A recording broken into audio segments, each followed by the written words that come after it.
ओम शांति। आज 10 सितंबर 2020 की बाबा की साकार मुरली में बाबा ने स्वयं को सर्वशक्तिमान कहा है और सुख करता कहा, अर्थात दुख हरता और सुख करता। और हमारे को बाबा ने रियलाइज़ कराया कि हम भी मास्टर सर्वशक्तिमान हैं, टाइटल। तो ऐसे कर्म रहने चाहिए जो कि मास्टर सर्वशक्तिमान के टाइटल को प्रूफ करे। तो आज जो बात आत्मा, परमात्मा और सृष्टि चक्र है ना, 84 का चक्र, उससे संबंधित जो बाबा ने मुरली में कहा कि रूहानी बच्चों प्रति अथवा रूहों प्रति। क्यों? क्योंकि रूह अथवा आत्मा ही सुनती है कानों के द्वारा। धारणा आत्मा में ही होती है और बाप की आत्मा में ज्ञान है। Soul is having the knowledge. तो बच्चों को आत्म अभिमानी बनना है इस जन्म में। भक्ति मार्ग में 63 जन्म, द्वापर युग से तुम देह अभिमान में रहते हो। आत्मा क्या है ये किसी को पता नहीं रहता, लेकिन आत्मा है ज़रूर। आत्मा ही शरीर में प्रवेश करती है और दुख भी आत्मा को ही होता है। कहा भी जाता है ना, पतित आत्मा, पावन आत्मा। कभी भी पतित परमात्मा नहीं सुना होगा, है ना। और भक्ति मार्ग में जो सर्वव्यापी का कंसेप्ट ये लोग देते हैं कि हर किसी के अंदर परमात्मा है, तो बाबा कहते हैं अगर सर्व के अंदर परमात्मा हो तो फिर तो सब पतित परमात्मा कहलाए ना। लेकिन परमात्मा के साथ पतित वर्ड भी सूट नहीं करता, है ना। पतित, पुण्य, ये शब्द आत्मा के साथ ही सूट करते हैं। आज बाबा ने प्रेजेंट कंडीशन को जो डिपिक्ट किया, ध्यान से सुनने वाली बात है। बाबा कहते हैं यहाँ भी सब मनुष्य मानो बिल्कुल सूख गए हों, सब एक दो को दुख देते रहते हैं। अभी सबका शरीर खलास हो जाएगा, बाकी आत्माएं चली जाएंगी, है ना। ये बाबा ने भविष्य और प्रेजेंट दोनों बातें एक सार रूप में कह दी कि बॉडीज़ जितनी नज़र आ रही हैं ये सब ख़त्म होने के लिए रेडी हैं, है ना। और बाकी आत्मा वापस चली जाएंगी, जो एक्चुअली हम हैं, अर्थात हमारा कभी विनाश नहीं होगा। देखिए बाबा एक और बात बताते हैं कि जैसे बच्चे तंग करते हैं तो गुस्सा आ जाता है, तो बाबा एक वार्निंग के रूप में देते हैं कि बच्चों को भी अच्छी रीति संभालो, है ना। बच्चे भी क्या कहते, जैसे माँ बाप कहते हैं ना कि अगर बच्चों को मारेंगे पीटेंगे नहीं, कुछ कहेंगे नहीं तो बिगड़ जाएंगे। बच्चों को संभालने के लिए ऐसा करना पड़ता है। बाबा कहते हैं कोशिश करके थप्पड़ नहीं लगाना। कल भी पुलिस ऑफिसर के लिए क्या कहा कि हाथ नहीं उठाना, डंडे नहीं मारना, है ना। यहाँ भी बाबा कह रहे हैं कि कोशिश करके थप्पड़ नहीं लगाना। कृष्ण के लिए भी दिखाते हैं ना कि ओखली से बांधा, रस्सी से बांधा, खाना मत दो, है ना। रो रो करके आखिर कहेंगे अच्छा अब नहीं करेंगे, लेकिन बच्चा है फिर भी करेगा, है ना। तो शिक्षा देनी है। बाबा फिर इस चीज़ को ऐसे रिलेट करते हैं कि बाबा भी तो बच्चों को शिक्षा देते हैं कि बच्चे कभी विकार में नहीं जाना, कुल कलंकित नहीं बनना, है ना। अच्छा बाबा देखिए क्या कहते हैं। बाबा कहते हैं देखो ये हार जीत का खेल है। हार जीत, जीत हार, आखिरीन फिर जीत हो जाएगी, क्योंकि सच की बेड़ी यानी नाव, तूफान उसमें बहुत लगेंगे, क्योंकि आर्टिफिशियल आजकल बहुत निकल गए हैं, है ना। कोई तो अपने को ही भगवान कह देते हैं, कोई क्या कहते रहते हैं, और रिद्धि सिद्धि वाले भी बहुत नहीं हो गए हैं जो मैजिक दिखाते हैं भिन्न भिन्न रूप के। बाबा ने तो आज यहाँ तक कह दिया कि कई तो साक्षात्कार भी करा देते हैं। तो बाप तो लेकिन आते हैं सर्व की सदगति करने। बाबा तो यहाँ तक कहते हैं ना कि मीरा ने साक्षात्कार कर भी लिया तो उससे क्या ट्रांसफॉर्मेशन आया? कुछ भी नहीं। सदगति अर्थात ट्रांसफॉर्मेशन, बॉडी कॉन्शियसनेस से सोल कॉन्शियसनेस में। बाबा कहते हैं देखो फिर ना तो ये जंगल रहेगा जो रिद्धि सिद्धि दिखाते हैं, ना जंगल में रहने वाले रहेंगे। अभी तुम हो संगम युग पर और जानते हो कि ये पुरानी दुनिया कब्रिस्तान हुई पड़ी है। कोई मरने वाले से दिल थोड़ी लगाता है ना। ये दुनिया तो गई की गई, विनाश तो हुआ की हुआ, और बाप तो आते ही तब हैं जब नई दुनिया पुरानी होती है। ये वार्निंग है बाबा की, है ना। अब देखिए अगला बाबा का गाइडलाइन वेरी इंपॉर्टेंट। बाबा कहते हैं अपने आप से पूछो कि मेरे में कोई अवगुण तो नहीं है, अर्थात मनसा में तूफान तो बहुत आएंगे, ठीक है, लेकिन उसको कर्मणा में तो नहीं लाता, किसी को दुख तो नहीं देता हूँ।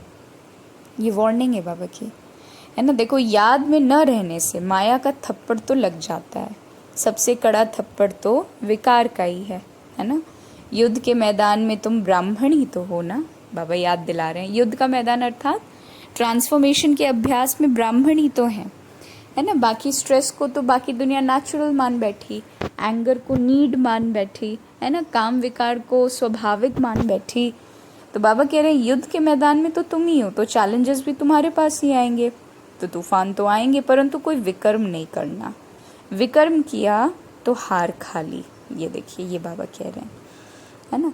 अब देखिए, जो भक्ति की बात बाबा ने रिलेट करके आज ज्ञान में बताया कि तुम जानते हो कि ज्ञान दिन है, कहते हैं ना, ज्ञान, भक्ति, वैराग्य। तो देखिए बाबा इसको कैसे रिलेट करते हैं। बाबा कहते हैं तुम जानते हो कि तुम अभी ज्ञान अर्थात दिन में हो, और भक्ति को रात कहा गया, और भक्ति के बाद वैराग कहा गया। तो बाबा ने कहा कि भक्ति अर्थात रात, तो रात से वैराग्य होता है ना, और फिर दिन शुरू होता है। बाबा कहते हैं ना, पहले बेहद के वैरागी बनो, है ना। बाबा कहते हैं ना, अगर बंधन है तो फिर योग नहीं लगेगा, बंधन मुक्त अर्थात योग युक्त, है ना। तो बाप कहते हैं रात को भूलो और अब दिन को याद करो, है ना। और सबसे अच्छी बात यह है कि दिन को याद जितना करेंगे रात अपने आप भूल जाएगी, है ना। सूरज निकलता है तो अंधेरे को हटाना नहीं पड़ता, वो ग्रेजुअली अपने आप हट जाता है। जितना सत्युग याद रहेगा, सतोगुण याद रहेंगे, बाबा याद रहेगा, उतना कलयुग और तमो प्रधानता अपने आप छटेगी, उसको छाटने के लिए मेहनत नहीं करनी पड़ेगी, है ना। तो वही बाबा कहते हैं कि ज्ञान, भक्ति, वैराग्य, स्वर्ग दिन है और नरक रात है। अच्छा, ये जो 4 भुजाएं दिखाते हैं, बाबा कहते हैं वहाँ 4 भुजाएं विष्णु को दिखाई जाती है, यहाँ तो 4 भुजा होती नहीं। ये किसी की भी बुद्धि में नहीं होगा कि ब्रह्मा, सरस्वती, फिर लक्ष्मी नारायण बनते हैं और इसीलिए 4 भुजा दिखा दिया। बाबा बता रहे हैं ना कि लक्ष्मी नारायण और ब्रह्मा सरस्वती, इनका यादगार विष्णु के रूप में। फिर कई बार वही बाबा जो प्रवृत्ति मार्ग की बात करते हैं कि 2 हाथ लक्ष्मी के, 2 हाथ नारायण के, एक कोऑर्डिनेशन की निशानी है विष्णु का स्वरूप। तो ये भक्ति का एक करेक्शन। दूसरी बात बाबा भक्ति से रिलेटेड करते हैं, जैसे क्रिश्चियन लोग क्राइस्ट की महिमा करते हैं, है ना, वैसे हम आदि सनातन देवी देवता धर्म की महिमा करते हैं। वो किसने स्थापन किया? वो लोग तो क्या समझते हैं दुनिया में कि कृष्ण ने स्थापन किया, तभी तो उनकी पूजा करते हैं, है ना। लेकिन वास्तविक स्थापना क्या है, ये अब हमें पता चला। योग के संबंध में बाबा ने आज क्या कहा? सबसे पहली चीज़, योग मतलब कनेक्शन। कनेक्शन के लिए अफेक्शन चाहिए, प्यार चाहिए। बाबा कहते हैं बाप से बहुत लव होना चाहिए, है ना। अगर प्यार नहीं है, अगर बाबा से प्यार नहीं है, तो फिर वो अफेक्शन, वो कनेक्शन फील नहीं हो सकता। तो उसके लिए बाबा रिलेट ऐसे करते हैं कि जैसे आत्मा की समझानी देते हैं, इमरजेंसी लाइट से रिलेट करते हुए, कि उसको बार बार चार्ज में लगाना पड़ता है तभी वो काम करती है। ऐसे आत्मा को बार बार याद दिलाना पड़ेगा कि मैं आत्मा हूँ, तभी वो चार्ज होगी, है ना। तो बाप सबसे बड़ा पावर हाउस है, कनेक्शन उसी से रखना पड़ेगा चार्ज होने के लिए।